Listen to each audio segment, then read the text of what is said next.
ఈ జగత్తులో జన్మించే ప్రతి శిశువు ఎటువంటి గుణదోషాలు లేకుండా జన్మిస్తాడు. వాని అంతరాత్మలో ఎటువంటి సత్సంస్కార లక్షణాలు కాని దుస్సంస్కార లక్షణాలు గాని ఉండవు. అనగా జన్మతః పిల్లల్లో ఎటువంటి గుణాలు కాని దోషాలు కాని ఉండవు. అయితే ఈ గుణదోషాలనేవి ఏ విధంగా ప్రాప్తిస్తాయంటారు? ఇది మనం ఎప్పుడైనా ఆలోచించామా? తమ తల్లిదండ్రుల నోట నిరంతరం వినే మాటల యొక్క ప్రభావమే వారి సంతానం యొక్క హృదయ సంస్కారాన్ని తీర్చిదిద్దుతుంది.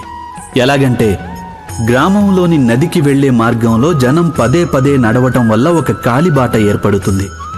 అనగా అమ్మా నాన్నల మనసులోని కోరికలే వారి సంతానానికున్న సంస్కారంలోని దోషం లేదా గుణమై ప్రతిఫలిస్తాయి.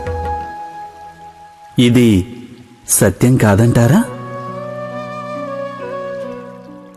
అయినప్పటికీ తమ సంతానంలో ఏదైనా దోషం కనిపించినప్పుడు వారి తల్లిదండ్రులు ఆశ్చర్యంతో దుఃఖంతో దిగ్భ్రాంతులవుతారు. వారి హృదయం వారిని నిలదీసి ప్రశ్నిస్తుంది, తమ సంతానానికి ఇంతటి కుసంస్కారం ఎలా వచ్చిందని. సత్యమేమిటంటే పిల్లల్లో తల్లిదండ్రులు అనాలోచితంగానే అయినా కుసంస్కార బీజాలని నాటుతుంటారు. అవి వారి పిల్లల మనోఫలకం మీద కుసంస్కార వృక్షాలై పెరుగుతాయి.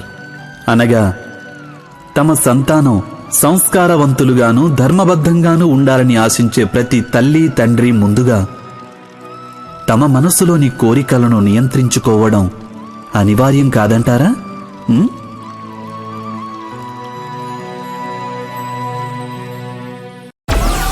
Download Moj.